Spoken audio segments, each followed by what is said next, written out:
Okay. All right. Well, thank you again for being here, Jenna. Welcome. And so just as a quick little intro, Jenna Hartwell, since earning her master's in education, counselor education at NC State, Jenna has worked in various career development focused roles for a wide variety of clientele, resulting in interdisciplinary perspective inspired by the principles of universal design. She's currently the program director of engineering and technical career pathways at Thrive Scholars. The organization ensures that students are equipped to excel and persist in engineering and tech fields. It strives to see talented, under-resourced BIPOC students, well, you can go into that, develop generational wealth and financial security and become diverse corporate, civic, and academic leaders. So thank you again for being here. I'm just going to let you take it away. And please, everyone, I know Jenna likes it to be interactive, so ask questions as we go. And thanks again. Thank you, Anna, and thank you all for being here. I'm just going to go ahead and share my screen. And really, today is supposed to be pretty you-focused. We want to use this time as a time for you to think about kind of where you're at, where you're hoping to be going. And I'm going to be very happy to share some of the materials and things with you all as we kind of progress forward. But the first thing I kind of wanted to say is that, in addition to, having this great job, I'm working at a place called Thrive Scholars where we do serve BIPOC students. So BIPOC meaning Black, oh my goodness, this is embarrassing. I'll get back to that. It's so terrible. We serve students who are under-resourced to, through, and beyond college. I started there in August, and I have been there after making a career change. And I mentioned that because all of the things that we're going to talk about today is stuff that I actually did myself. I spent 15 years in higher education. And so a year ago, so fall 2020 was when I was going through the question of, well, where is the meaning in my job? Where do I want to be and how do I want to get there? So it's not just that these are things that I think are useful. It is stuff that I also have applied to myself. And BIPOC is Black, Indigenous, people of color. How I forgot that is so embarrassing. Oh, anyway, life happens, right? We just move on. So we'll move on. So the thing I wanted to first just talk about, because there's a reason why you were attracted to this session, is this idea around fear. Fear is actually a really helpful thing. It can be a very motivating thing.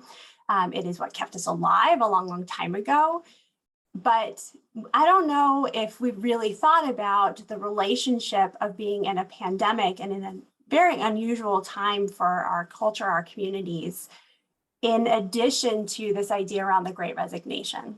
So what do I mean by that? It's not, when we think about changing our jobs, oftentimes we talk about how that is anxiety producing or worrisome. But I think that part of why we're seeing such a quick shift is a lot of people are like, literally what's the worst that could happen? But let me tell you what worries me about that. Given that we're in this time of this Great Resignation, which, by the way, 4 million people left their jobs in July. So this is not like a catchphrase. This is really happening. And the bulk of people are mid-level, so usually late 20s, maybe early 40s, and in healthcare and tech careers for the most part, which I think is interesting. But anyway, but my concern is, if we don't do the work, if we don't do the things we need to do to make a thoughtful choice in this transition, we're going to see a second Great Resignation in January. Because in a place and a time where people are feeling frustrated or unsure and they leave their jobs, they're not thinking about all the things that made them want to leave their job in the first place. And if we don't think about those things, if we don't do some of this work, you may find yourself in a situation similar to the situation you're in now. So that's what today is about. That's what we're going to cover, is what does it mean to look at your current role, think about is this job still for me? Is it my employer? What is important to me? So some self-reflection. And Anna, I'm counting on you to keep me on time because we've got a lot to cover. I also thought I also thought it would be really important to talk about what does it mean to be an informed job seeker. The market is a little bit funky. So, some of my best practices for finding and securing your next adventure. And then thirdly, let's talk a little bit about some decision-making strategy. So that's our goal for today. I do have a tendency to want to chat, so I'm going to try very hard to stay on task. We are going to do some activities today. So if you do have a piece of paper and a pen nearby, that would be very helpful. But again, I will be very happy to share what we do with Anna so she can share with all of you. Okay, let's do this. Okay, so part one, is this job for me or still for me? And I mentioned, well, I'll get to that. Okay, so I've been doing this work a long time. Most of the last 10 years has been in career centers doing career development work specifically. I also have a private practice where I see clients.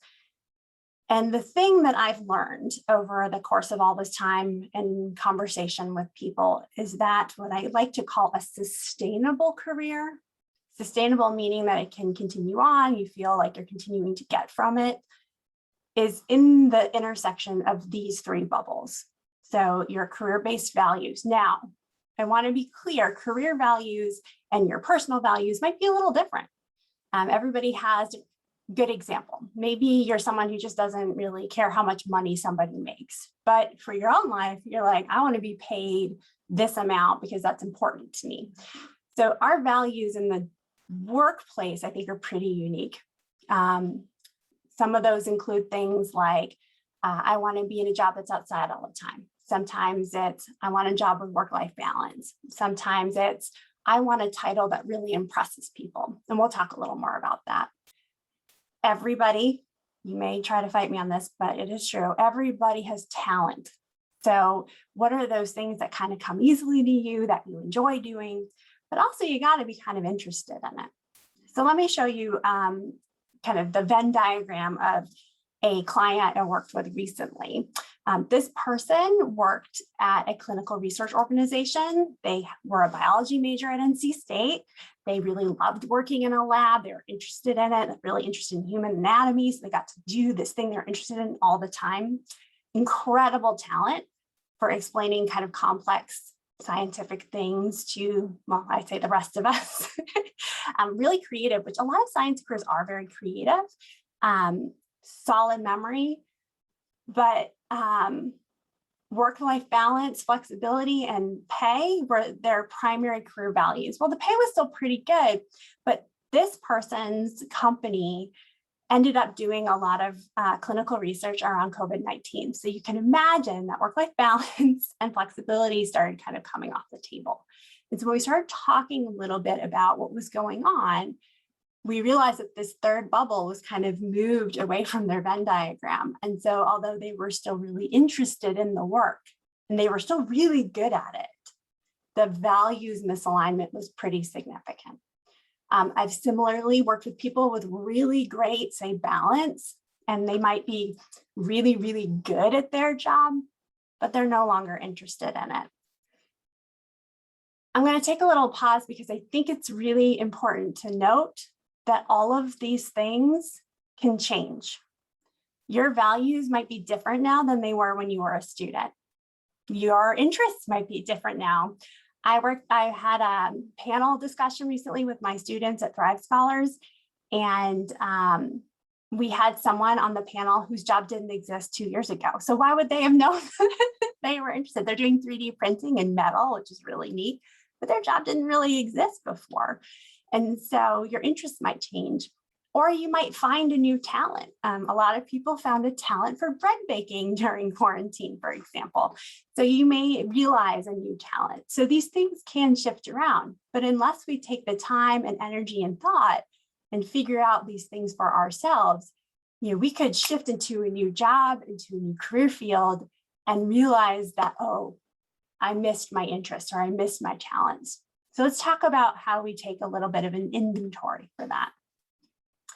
So we talked a little bit about career-based values, right? So here are some, and what I'm going to do is I'm going to put into the, well, that wasn't good. I'm going to put in the chat a list of those values so that you have them for yourself.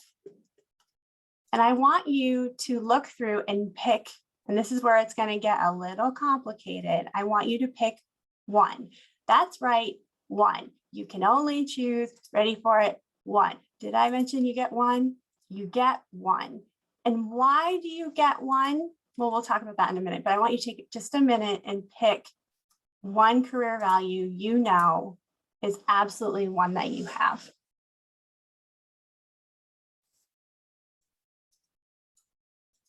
Okay.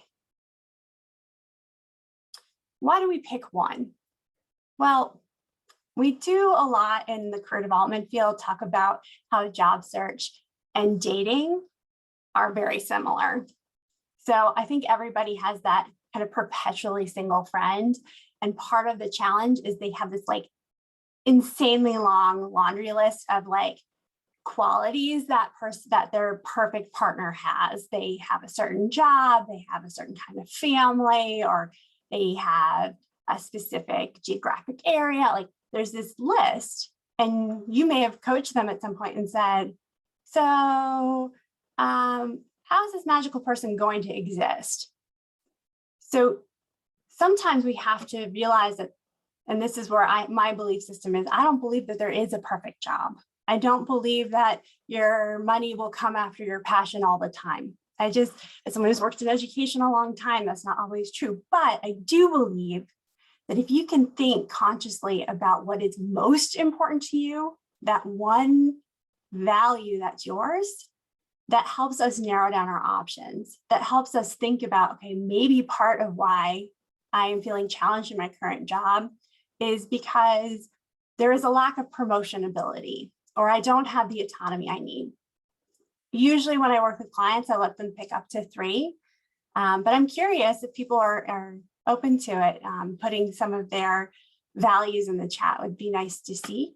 No pressure though, because I know that it's your personal, decision.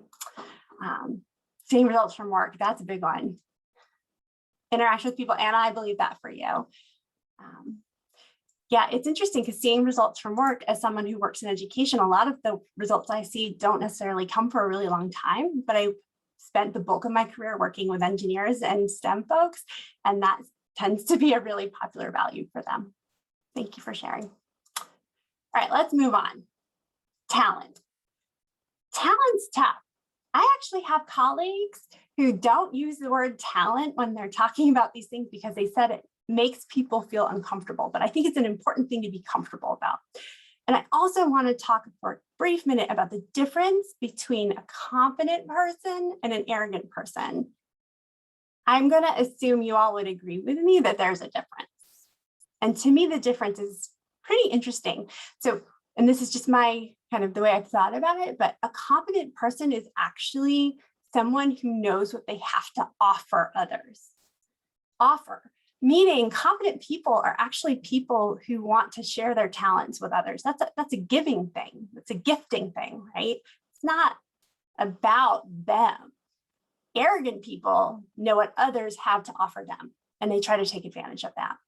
And that to me is a subtle but very important difference. So I'm going to do something a little out of the box, but if you have your cell phone nearby, or some kind of chat function nearby, some people use Google Chat, or pick someone in your contact list that you talk to regularly and who is someone you know will be honest with you, okay? Text them and say, I'm in the conference session and I am being told I'm supposed to ask this, but text someone who will give you the honest answer. What is something that you think I am talented at, or a talent of mine? And here's where this is going to get a little bit interesting. If you're open to it, I hope you are, tell us what they said, put it in the chat. And the reason why I think it's a good thing to do is because we need to not only be able to name our talents, but claim them as our own. we culturally have made it a little uncomfortable to talk about what we're good at, which is why I think it's always helpful to start with someone you know. So I'm going to give you 1 minute to text someone. And if you're open to it, I'm going to pull up the chat. I'd love to hear what people may have heard. And it's okay if you're not comfortable, but again, part of this is knowing what you're good at and then thinking, am I able to express that thing or do that thing in my workplace?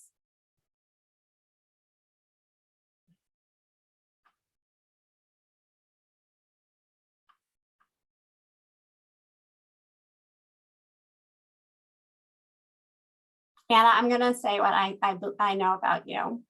You are incredibly welcoming. That would be a talent I know you have.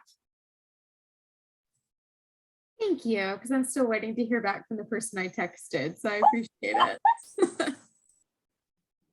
In the interest of time, I am going to scooch, but I am curious about, again, remember, this is about naming, but also claiming those talents you have. And then the deeper dive is asking yourself, am I able to then express that talent in my workplace?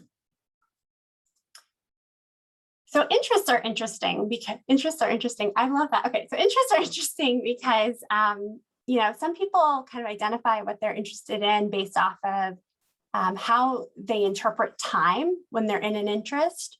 So is it a moment where you're kind of so immersed in something that you look at your watch and you're like, whoa, that was an hour? That felt like 2 minutes. Or kind of things that just kind of come easy to you, or that you find yourself going down like a TikTok or YouTube rabbit hole where you're like, I need to learn more about this. So I'm going to look up everything I need. And then it's like 3 a.m. There's also a simpler way, and this is based off of someone named John Holland, who came up with something called the Holland Code. And there's a lot of different iterations of this, but I'll explain why this is a good place to start for folks. But if you're trying to identify kind of what your interests are and trying to find a way to, again, think about, are my interests being expressed at work? The Holland letters are a kind of easy way to start thinking about it. So your realistic folks are people who like active jobs, have clear results, which one of our participants shared that's something true for them. Your investigative folks like gathering information, building theories, analyzing data. You've got your artistic people, which shockingly are very creative. And again, I do want to mention there are a lot of people in areas that aren't traditionally thought of as artistic that are incredibly creative. I think STEM is a great example of that. Social folks, which I think Anna would probably lean into, are people who like to work with people. They tend to be kind of nurturers. Enterprising folks like selling, managing, persuading, like goals, like saying, all right, so this is what we're going to do, have a plan. And then your conventional people like to have that detail and accuracy. These are the folks that you really want to be your editors and other things. And then there's another way of looking at it, which is your doers, your thinkers, your creators, your helpers, your persuaders, your organizers. And clearly, culturally, societal, we need every single person in one of these categories. But I am curious about kind of which one of these letters you find yourself in. I'm actually someone who is a bit of a social person, but I would also say I really am a thinker. I'm an I, because I wanted to be a librarian for a period of my life. I was a history major. I love information. And so if you kind of pick maybe your first letter, I will share with you a resource that you can use with it. Yeah, I'm not surprised because our first chatter was seeing results from work was important. That I does not surprise me too much. Hannah says she's investigative, artistic, and conventional. So the way Holland codes work, realistic. Oh, we've got a good group here. Nice wide variety. So Holland codes, typically you can pick 1 to 3. I tend to find that the sweet spot is actually 2. Some folks would really push for 3. So those would be your first 2 letters. So again, mine would be that I am an SI. Mackenzie is social and investigative. This is great. Okay, so again, part of what we're doing is we're taking in information to help us think about, okay, so what does this look like? How's this expressed in my current workplace? But it's also a way we can do research on what it is we might want to do next. So as a career counselor, one of my favorite resources is something called Onnet. And what's neat about Onnet online, and all you have to do is Google Onnet. It's pretty easy to remember. Onnet, at its most basic, is a database of jobs. And what's really interesting is when Onnet was being developed and created, Onnet started connecting all of these different jobs to these different interest areas. Thanks, Anna. So let me, I'm going to switch over to Onnet so I can actually show you what I mean. So, that's not what I wanted to do. I had pulled it up earlier. Okay. So if you are someone who is an I person, you can actually pick I and it will find all of the different jobs. And again, this is a database of jobs. There are millions of jobs in here, but then you can actually put in, say, your second letter. So I could put an E here and see what pops up. And then you can sort by different things. You can sort by interests, you can sort by job zone, which again, I'll explain that. They're like different areas, different levels of education and other things. I tend to like to look for these bright outlook jobs because that means that and all this is federal data, by the way, what the Bureau of Labor Statistics has figured out is that these are areas that are growing at a pretty high rate. So for example, an industrial engineer, I can then read a description of that actual job. I can look at some sample job titles, which I'll talk about in a minute, but that's very helpful. I can look at the kind of skills and knowledge required of this role, but this is my favorite part of Onnet. If you scroll down, there's this related occupations piece. So if you're like, this sounds interesting, but I want to kind of see what else is out there. Related occupations is a great tool because you can go, oh, well, I've never heard of material engineer. I should learn more about that. And then I can actually click there and learn more about that. I will warn you, it is very rabbit hole-esque. I tend to end up like, but I'm also a career counselor, so I like learning about jobs. So maybe that's one of my interest areas, but it is a very helpful resource. Any questions before I move on to the next piece?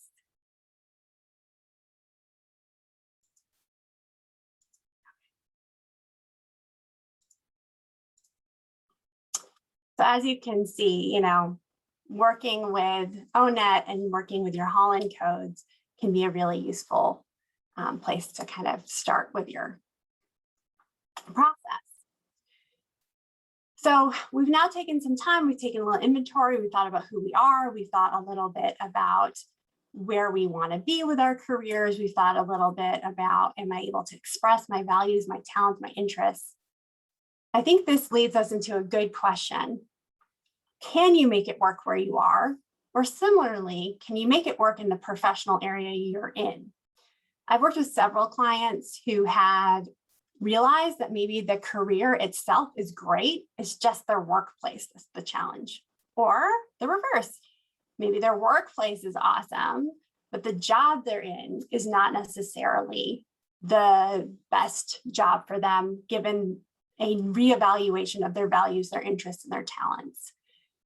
And the way I like to look at this, and again, this is something you may want to draw out on your own, is to help people think about what we call their sphere of control, their sphere of influence, and then what we call the sphere of control, concern. And this is, again, just something that you can do to really think about, how is my current job meeting my needs? And if it's not, is this a place where I can make things different enough to make it work later? Because the reality is, to an employer, it's actually cheaper to hold on to you than it is to look for someone new.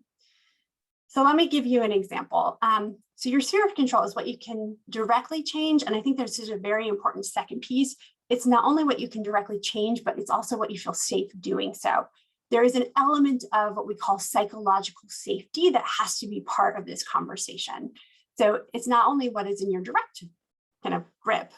So the things that you do day to day, maybe you might have people report to you. It might be that you report to someone else.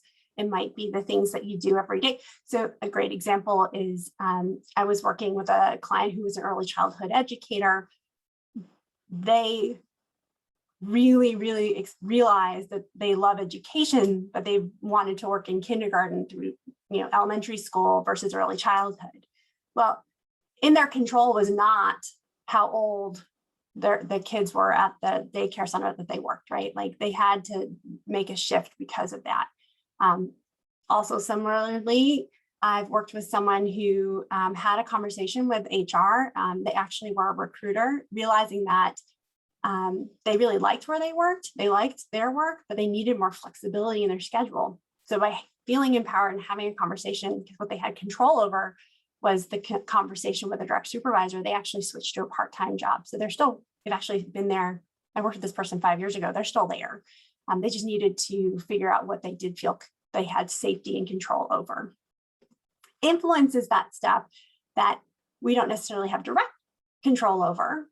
Maybe the economy. No, we don't have a control over that. Maybe it's your supervisor has ultimate decision-making power, but you have the ability to influence them. And I've found that a lot of times we forget how much influence we have. I think this has happened a lot in the pandemic because we felt a little distant from folks. And so it is taking that inventory, taking stock. What do I have influence over? And then the other stuff, which is that area of concern. If everything that is a challenge about your current role lives in that concern space, so you have no influence and no control over it, that's a good time and space and reality to start thinking about, is it time to start exploring my options?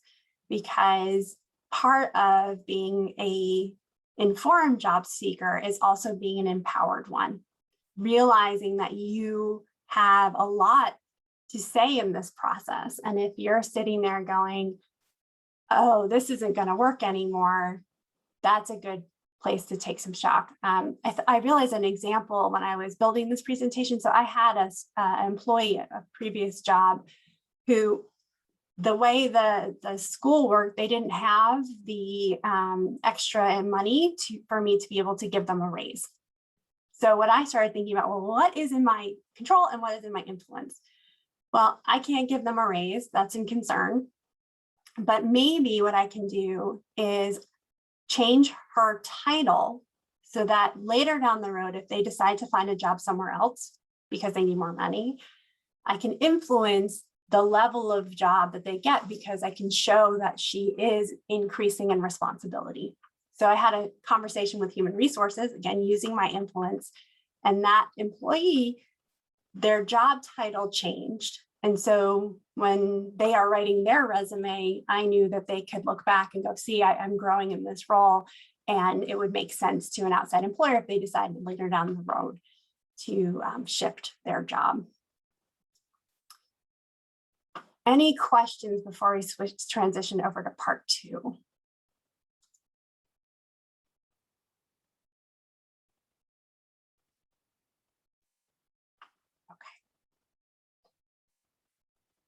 So at this point, like if we were working together, you've really thought about your values, your interests, and your talents. You've really thought through, okay, can I make it work here?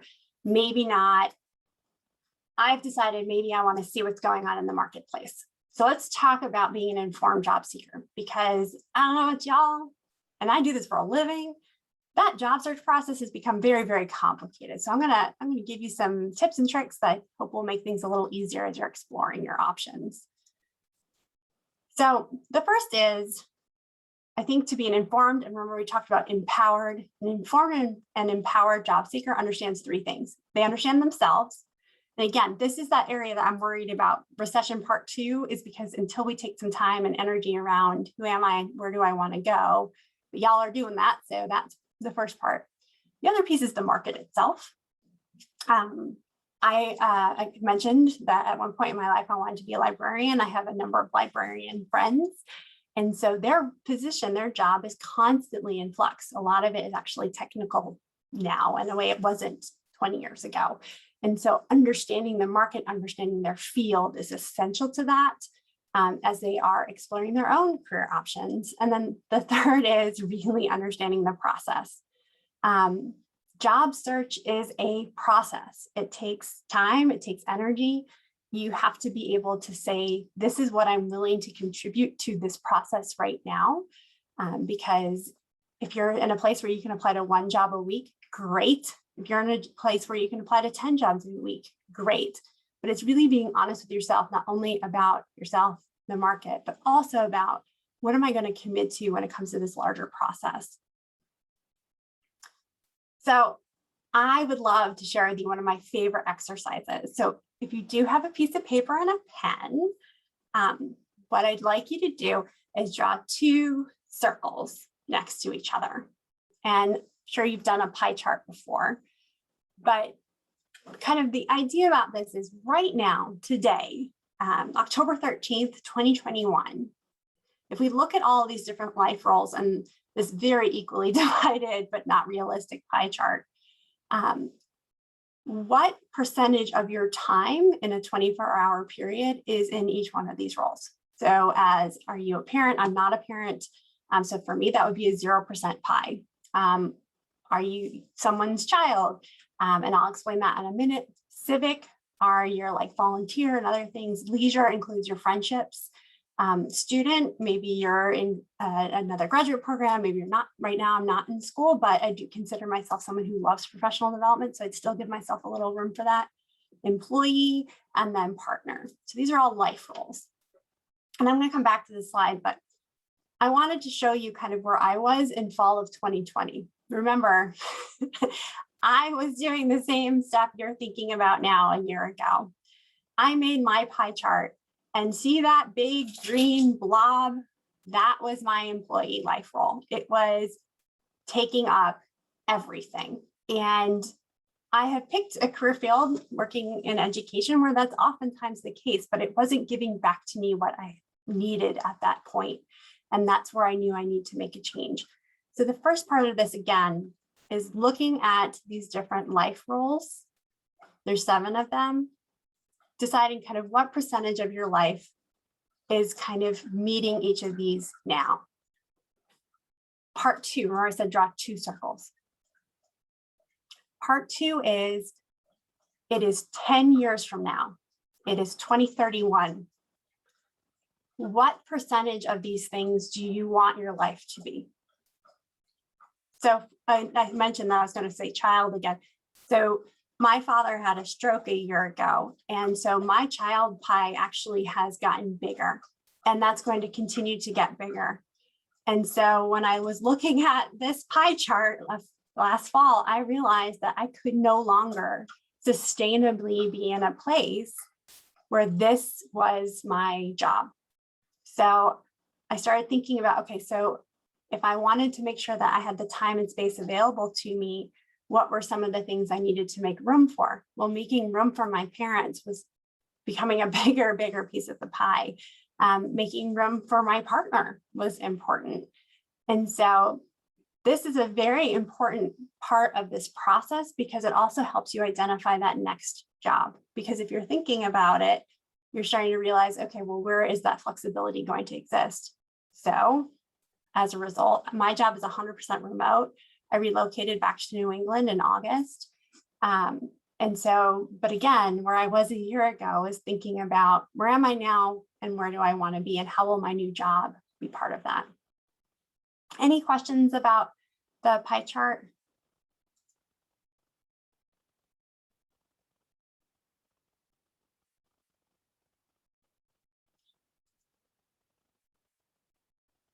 You're welcome, Anna. Okay, so that's a little bit of knowing yourself a little better. You've got your interests, you've got your values, you've got your talents, you've got where you are now, where you want to be. Let's talk briefly about the market itself. And the 3 questions I like to ask is, what related occupations are there that are in that bright outlook category? So we had talked a little bit of how you can use Onnet to do that. You can actually do an entire search on Onnet just for your bright outlook occupations, because I don't want you to like pursue, I don't want you to work at a Blockbuster, although that's apparently a very hip place to be, the one Blockbuster that's left in I think it's Oregon. So thinking about kind of where is the market headed? What does the future of my field look like? And I think professional associations are a fantastic resource for some of that future casting. Is there a way for me to upskill? So for example, if you're noticing that knowledge around Salesforce keeps popping up in all the jobs that you're looking at, that's something you can do maybe through Coursera, take a little class. And then the third question is if you didn't put any restrictions on yourself, if you had unlimited resources, what would you do? And then see if the market could reflect that. I also think that sometimes when we look at job descriptions and we feel like we're unqualified, we get discouraged and we shut it down. And I want to reframe that. When you see a job description that excites you, but you don't meet all the qualifications, I'll come back to that part in a minute. First of all, write down what they are and start keeping a list of qualifications, because you might start seeing patterns. And those might be some things that you could learn, or you could ask your current employer to fund your learning in. The other piece is, and this is just something to think about, is that when it comes to qualifications, if you identify as female, the percent of qualifications that people who identify as female feel like they have to meet is 80%. So women will only apply to a job if they feel they are 80% qualified for it. Men, it's 30.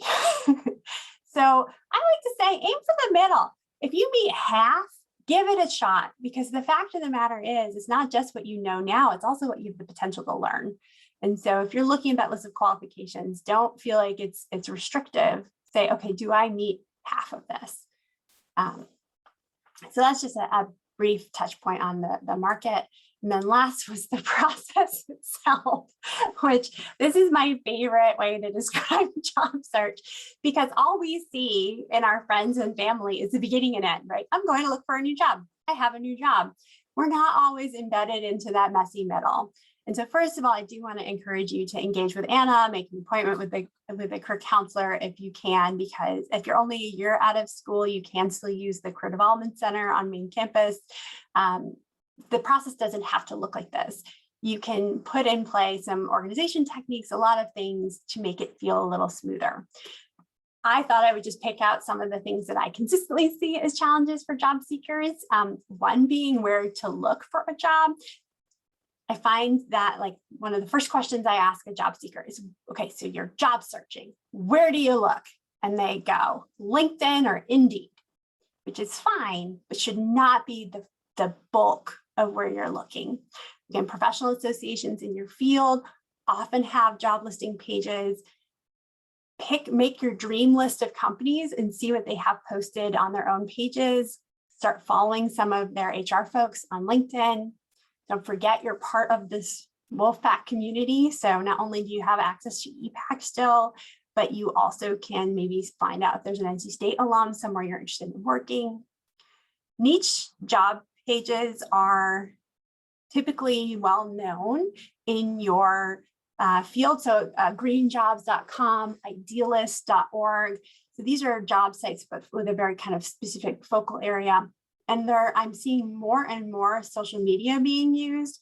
I've seen folks post on Reddit, like a very specific interest and saying, do you have any suggestions for me?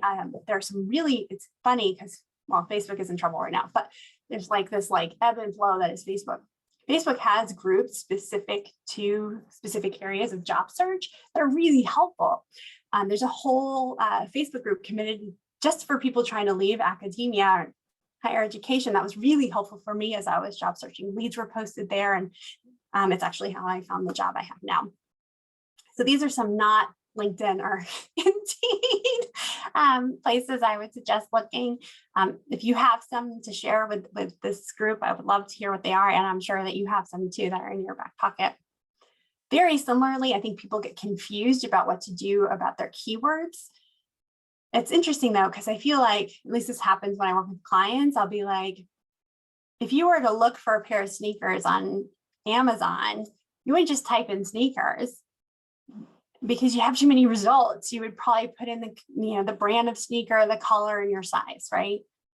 So that knowledge just needs to be applied to job search. So don't just use, seeking a clinical research job. Vary it up. Come up with a group of keywords that you can mix up. And these are some great places to start, like industry, location, the title of job. Now, remember when I pointed out in Onnet that in each different job, there's a list of sample reported job titles. Mix it up there. The department that your job might fall into. Maybe you really like doing communications. Well, sometimes that falls out of a communications office, but sometimes it comes out of a marketing office. Industry skills or jargon, the type of job you want. So is it part-time, full-time, sales? And then pick 3 out of these different categories and just kind of mix them up. So maybe you do Raleigh, clinical research, bench,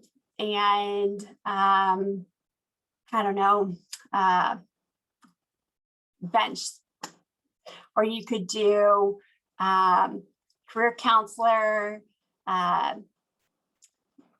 Massachusetts, and you could do Holland's codes. And so if you can mix it up a bit, you're going to have much better results. You also might have things that you never had seen before because you're so focused on using just your job title. All right, in my last couple of minutes, I want to kind of hit up decision making. And the first thing I want to say is the science behind decision making is actually, as we have more choices, we actually are less happy. But happiness goes up to a point, but then we become stressed out about the choices. And I mention that because sometimes once you're sitting there and you're like, okay, what are my options? And you realize how many there are, we get something that we call decision-making paralysis. Again, what the data tells us is the more choices we have, the more we procrastinate. It's so counterintuitive. And so it's taking that breath and going, oh, I've got choices. What do I need to do? And this is one of my favorite ways to do that, is that you make a list of all the things that are going to impact your decision-making. Then you kind of rate them as negative, neutral, or positive impact on your decision. And then you draw circles that represent the items on the list. How big that circle is helps us realize how important that piece is in our decision. So here's a good example of a client I recently worked with. Parent wants to move in, that's a neutral thing. Geography wants to be close to family, that's positive. Well, look at how big family and geography is, but how small fear of making the wrong choices. Well, that helps us know kind of where that influence is, and it helps us focus on the right things when it comes to that decision making, and also the things that are very real to that person. Another thing to think about is, and this sounds counterintuitive, but what is the absolute worst thing that could happen? And this is a very common technique in counseling, is really name it, put it out there. What is the worst thing that could happen? And I wanted to bring this up because oftentimes that worst thing is to this idea of failure. And I want us to reframe how we think about failure. If we look at the actual definition of it, it's about a lack of success. But what I love about this is it's the word lack. That doesn't mean it was a complete failure.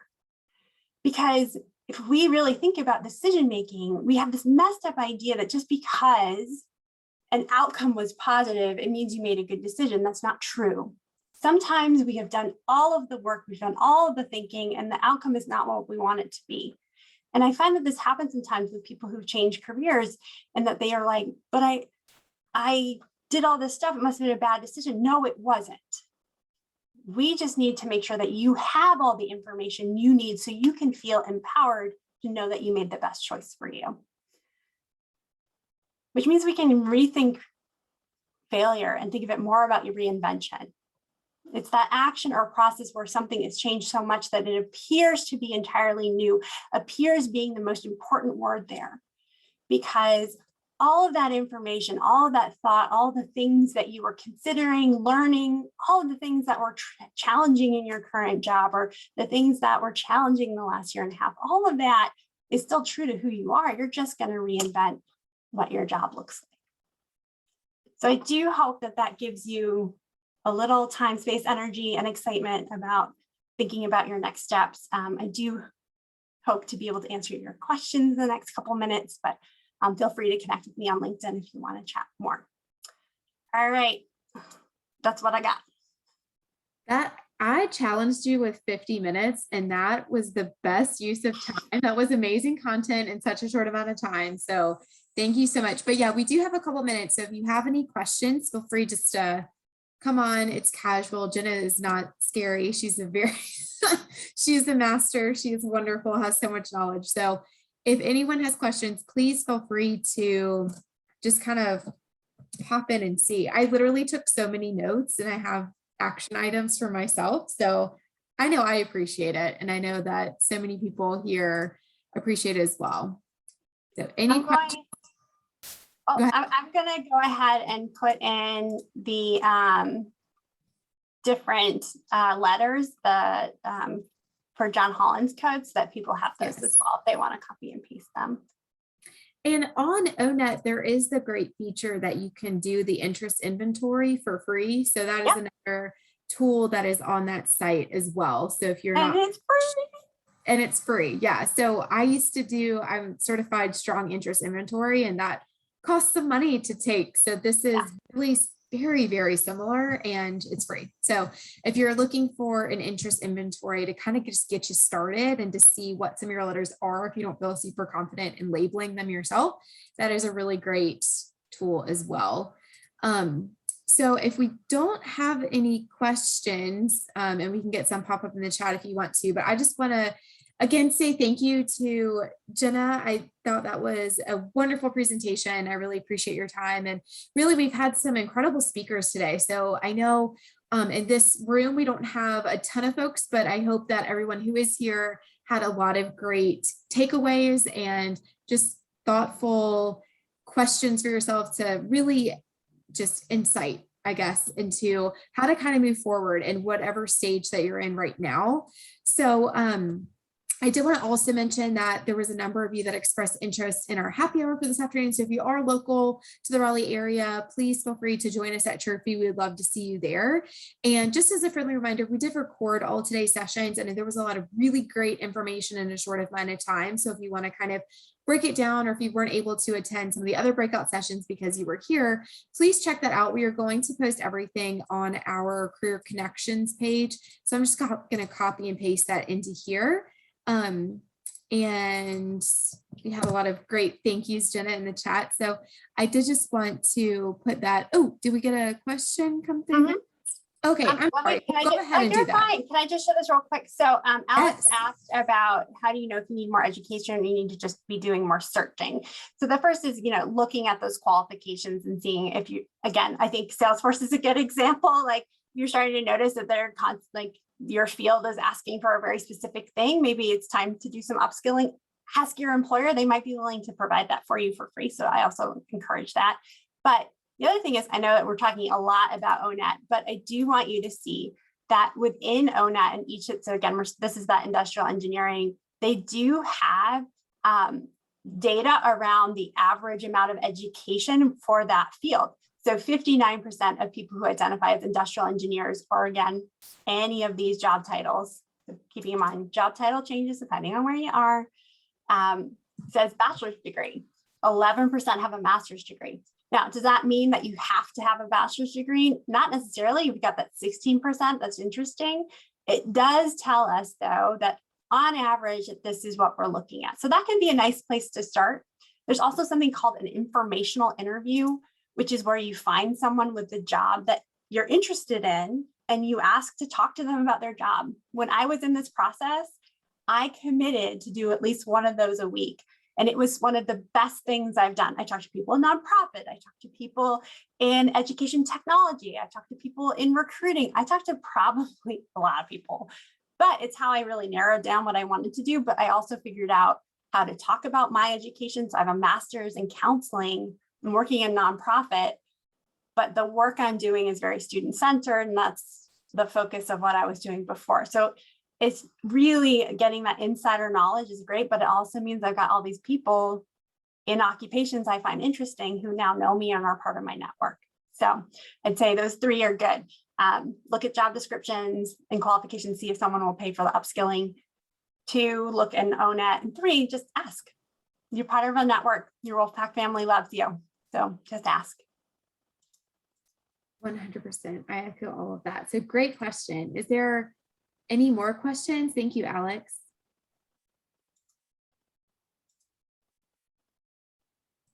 Really, these are some great resources, and you would pay a lot of money to be able to chat one-on-one with Jenna. So take advantage of this opportunity if you want to hear anything else, because yeah, really great resources. Okay. If not, I'll give you just a couple minutes back in your day, but I'll kind of hang out if Jenna, if you're willing to hang out for a couple minutes, just in case people have questions that maybe we don't want to ask to more than a few, then feel free. But thank you again for joining us today. I really appreciate it. I think it's great to kind of take some time for yourself and to do this. So kudos to you, and I appreciate you joining us. And thank you again, Jenna, for such great information and a wonderful presentation. So have a great rest of the day, everybody. And just feel free to stick around if you want to just chit chat with Jenna. I know in person, everyone sort of like hangs out a little bit. So please take advantage of that. Yeah, I missed that, like at a conference, the mingling after. Yes, I feel like that's harder to do online, because it's just, I agree with that. Yeah. So I think we've had some people drop off. And Alex, if you're still there and you have questions, please feel free to ask. But Jenna, thank you so much. That was no problem. I don't know how you I can't believe I forgot what BIPOC means. I'm like so embarrassed for myself. It's so embarrassing. I just like read it out and I was like, I talk about it every day. It's just, I had this like, oh, the other thing you should know is my whole family is hand, foot, and mouth, including my husband. My niece brought it home. And so I've had a fever for 4 days, but you know. Yeah, that went around our daycare. So Enzo definitely had it. But it didn't get spread to the adults though, which is, oh my goodness. Oh yeah, it's rare for that to happen, but all 4 adults here. Like we went to urgent care because we don't have a doctor right now because we're in between homes. We are still in transition. So